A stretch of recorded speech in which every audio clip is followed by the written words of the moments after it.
बघा आता आपण काय बघणार आहे, अँगल ऑफ रिपोज कळालं, किती अँगलने वरती उचलू की पडणार आहे. तसंच तर अँगल ऑफ फ्रिक्शन, तसंच तुमचं angle of friction. Angle of friction म्हणजे काय, angle between resultant and normal यांच्यामधला जर अँगल काढला त्याला काय म्हणतो आपण अँगल ऑफ फ्रिक्शन. त्याला काय म्हणतो आपण अँगल ऑफ फ्रिक्शन. चल बघा, मी म्हटलं हा ब्लॉक आहे, ठीक आहे, हा ब्लॉक आहे. हा या साईडला जर मूव्ह करत असेल तर एपीएस इकडे लागून जाईल, एपीएस इकडे लागेल, खाली का लागेल एमजी, वरती का लागेल नॉर्मल, बरोबर ना. एपीएस या साईड म्हणजे मोशन जर मी या साईडला घेऊन आलो तर एपीएस माझं या साईडला लागेल. आपल्याला कोणामधला अँगल पाहिजे, आपल्याला कोणामधला अँगल पाहिजे नॉर्मल आणि रिझल्टंट. याचा रिझल्टंट कुठे येईल, असा कुठेतरी, याचा रिझल्टंट असा कुठेतरी, यांच्यामधला अँगल जो आहे त्याला काय म्हणतात अँगल ऑफ फ्रिक्शन. तो अल्फाने दाखवतात, थीटा दाखवतात, आपण थीटा घेऊया, ठीक आहे. मला थीटा काढायचा आहे, मग टॅन थीटा म्हटलं, टॅन थीटा काय असतो opposite upon adjacent.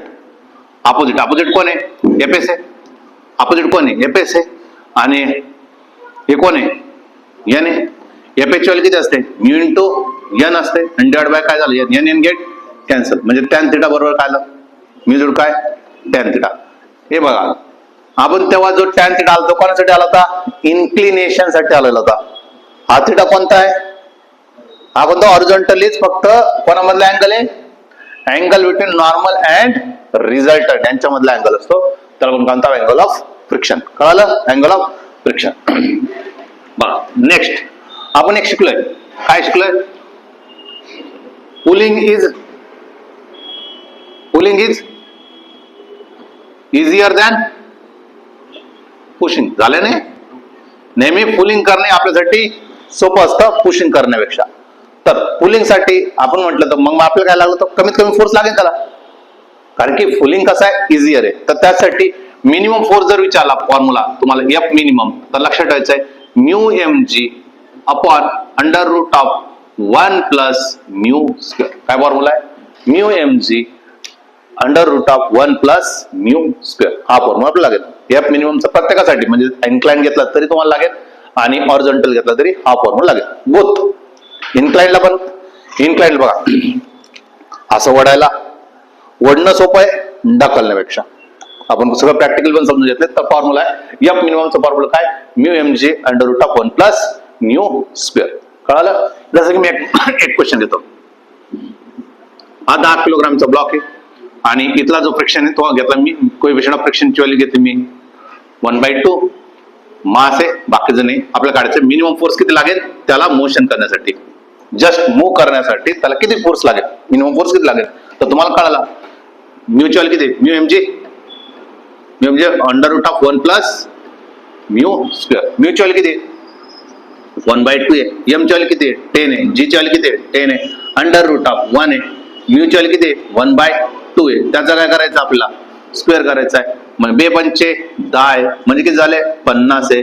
Under root of किती झालं 1 प्लस 1/4 आहे, 1/4 आहे म्हणजे किती होणार आहे 50. अंडर रूट ऑफ किती होऊन जाईल 5/4. डिनॉमिनेटर काय होऊन जाईल, न्यूमरेटर निघून जाईल आणि तो 2 होऊन जाईल. रूट 4 चा बाहेर किती होऊन जाईल 2. आणि 100 डिवाइड बाय काय रूट 5. आता रूट 5 ने डायरेक्ट डिवाइड करणं सोपं नसतं, म्हणून आपण काय करतो रूट 5 ने मल्टिप्लाय आणि रूट 5 ने डिवाइड. त्याच्याने काय झालं हा काय होऊन जाईल 5 होऊन जाईल.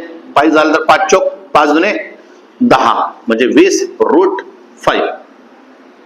एफ मिनिममची व्हॅल्यू किती आली, एफ मिनिममची व्हॅल्यू किती आली 20 रूट 5. कळालं. हा एक क्वेश्चन आहे. त्याच्यानंतर असतो 2 सरफेस आहे,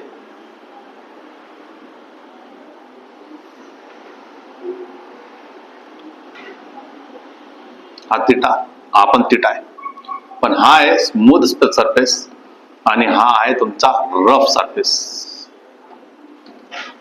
ठीक आहे, स्मूथ सरफेस आणि रफ सरफेस. याला खाली येण्यासाठी टी टाइम लागतो आणि याला खाली येण्यासाठी एन टी टाइम लागेल. कळालं.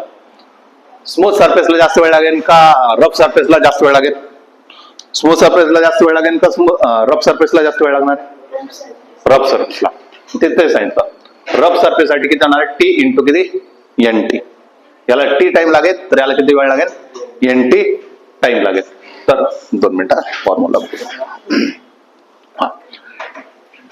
तर फ्रिक्शन म्हणजे याचा रफ सरफेसचा फ्रिक्शन किती आहे? फ्रिक्शन ऑफ आहे रफ सरफेस, फ्रिक्शन ऑफ आहे रफ सरफेस. डायरेक्टली लक्षात ठेवायचं mu mu is equal to काय?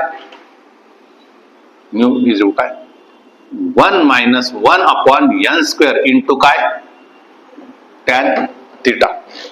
1 minus 1 upon n square into tan theta हा formula. 1 minus 1 upon n square into tan theta एवढं coefficient of friction असणार आहे या सरफेसचा. जसं की मी म्हटलं, जर पहिल्याला 1 लागला, ठीक आहे, आणि दुसरा रफ सरफेस साठी डबल टाइम लागतोय. कळालं?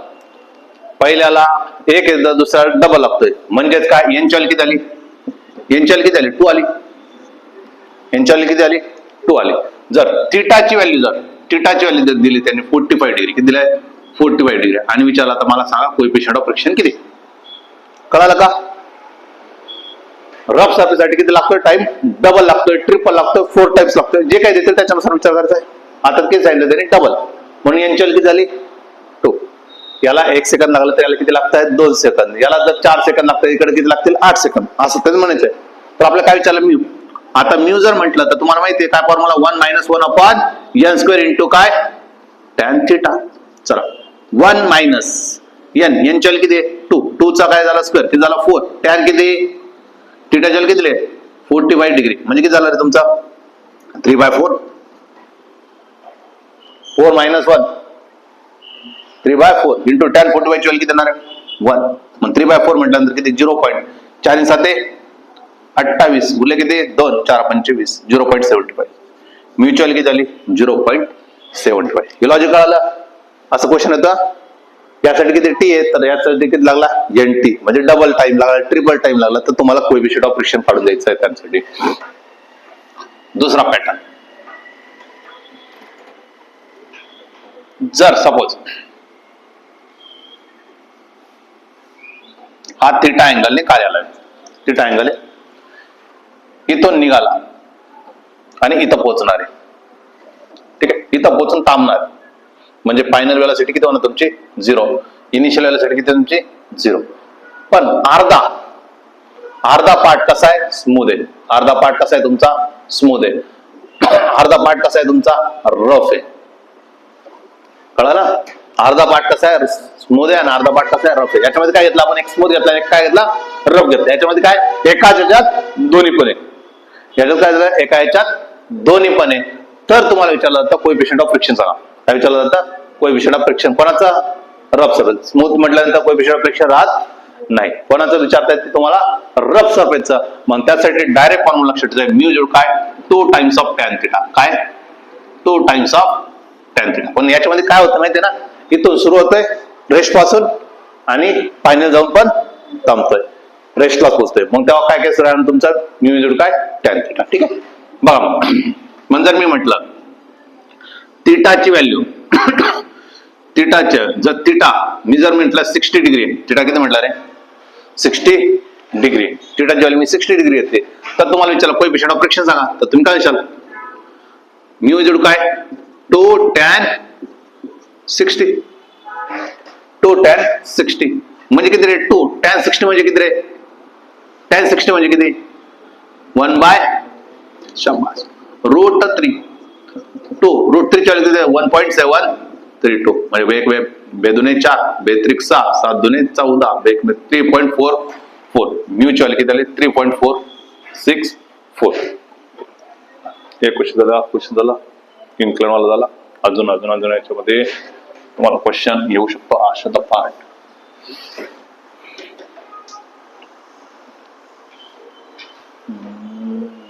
रब झाला. हा अजून एक अशा प्रकारचा पण क्वेश्चन होऊ शकतो. हा रब टेबल ठेवलेला, या टेबलवर काय केलं आपण? एक वायर टाकली. आपण एक क्वेश्चन सॉल्व्ह केलेला, ही क्वेश्चन वेगळं आहे. हे वायर ठेवलं ज्याच्यामध्ये हा लटकलेला मास आहे आणि हा इकडचा पकडलेला मास. मुद्दा मी क्वेश्चन बोलताना मी असं म्हणतो,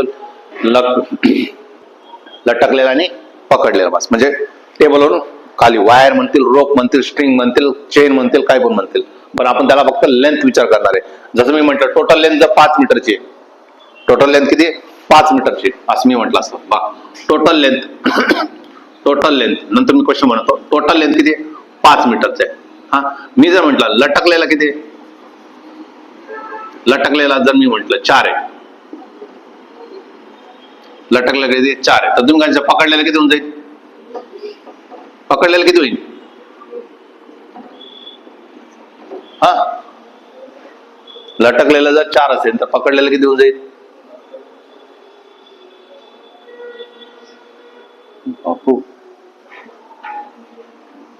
अरे मंदबुद्धींनो 5 होईल ना, टोटल लेंथ 5 आहे, लटकलेला फक्त 4 आहे, इकडं किती राहील तो, कळालं काय.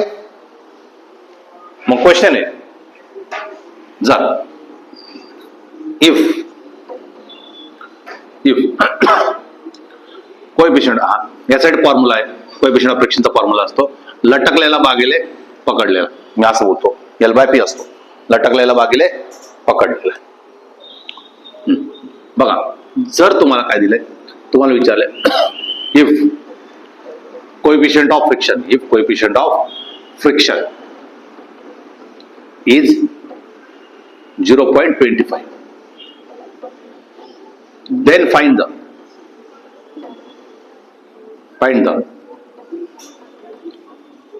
amount of wire is on the table. काय विचारलं तुम्हाला, आता तुम्हाला कोएफिशियंट ऑफ फ्रिक्शन दिलेलं आहे आणि काय म्हटलं त्यांनी amount of the wire on the table, म्हणजेच काय काढायचं, पकडलेला काढून टाकायचं, टेबलवर काय पकडलेला आहे, लटकलेला तो खाली पडलेला आहे, बरोबर की नाही. काय विचारलं तुम्हाला, याबद्दल विचारलं. चला मग तुम्ही म्हटलं आता कोएफिशियंट ऑफ फ्रिक्शन आहे ना, म्यू किती दिलाय 0.25, 0.25 म्हणजे काय 1/4, 0.25 म्हणजे काय 1/4. मी काय म्हटलं मग लटकलेलं किती 1 आहे आणि पकडलेलं किती 4. हे लॉजिक कळालं. म्हणजे वायर किती टोटलची, टोटल वायर कितीचे 5 आहे, कळलं पाहिजे ना. लटकलेलं 1 आहे, पकडलेलं किती आहे 4 आहे, तर total length of the wire किती आहे 5. मग 5 पैकी किती वायर टेबलवर आहे आणि किती वायर लटकलेलं आहे हे काढायचं आपल्याला. विचारलं का तुम्हाला amount of wire on the table, किती वायर आता टेबलवर राहील. बघा म्हणजेच काय रे, total wire on the table, total wire किती टेबलवर आहे ते काढायचं. किती म्हणणार, लटकलेला किती 1 आहे, पकडलेलं किती 4 आहे. मग काय पकडलेलं आहे टेबलवर पाहिजे ना, लटकलेला 5 आहे आणि पकडलेलं किती 4 आहे, पकडलेलं किती 4 आहे, मग 4 आहे, 4 भागिले किती 5 आहे. का बरं 4 भागिले 5, का बरं 5 काय तुमचा टोटल आहे ना, टोटल पैकी किती लटकलेला आहे. काय विचारलं तुम्हाला, find the amount of wire on the table, टेबलवर किती 4 आहे, 4 भागिले टोटल किती होता 5, म्हणजे किती होणार आहे 0.8, म्हणजे किती 80% कुठे आहे तो टेबलवर, 80% कुठे तो टेबलवर आहे. म्हणजे तो खाली येणार नाही, जास्त पार्ट कुठे वरती, स्टॅटिक फ्रिक्शन साठी जर लटकलेला म्हणजे तो असं मोशन नाही करत, तो असं पडून थांबलेला आहे. जसं की मी आता असं म्हटलं, हे असं थांबलंय, कळालं का, हे असं थांबलेलं आहे, खाली पडतोय का तो, असं नाही, तो असं नाही, तो खाली चाललाय, कळालं का, तो असा आहे, असं नाही चालतंय, असं एकदम स्टेशनरी. असं जर झालं असं खाली पडला असा तर तो खाली पडत नाही. ऑन द टेबल काढलं. तसं मी विचारलं अँगिंग किती आहे, काय विचारलं तुम्हाला अँगिंग किती आणि आपली वायकू आहे, अँगिंग साठी चपली वायकू आहे. काय विचारलं तुम्हाला अँगिंग म्हणजे काय काढायचंय, लटकलेला ना, अँगिंग म्हणजे काय लटकलेला. मग लटकलेला किती आहे 1 आहे, टोटल किती आहे 5 आहे, म्हणजे किती रे 0.2 आहे, म्हणजे किती 20%. 20% कुठं लटकलेलं आहे तर 80% काय टेबलवर राहिलाय. लॉजिक कळाला क्वेश्चनची, ठीक.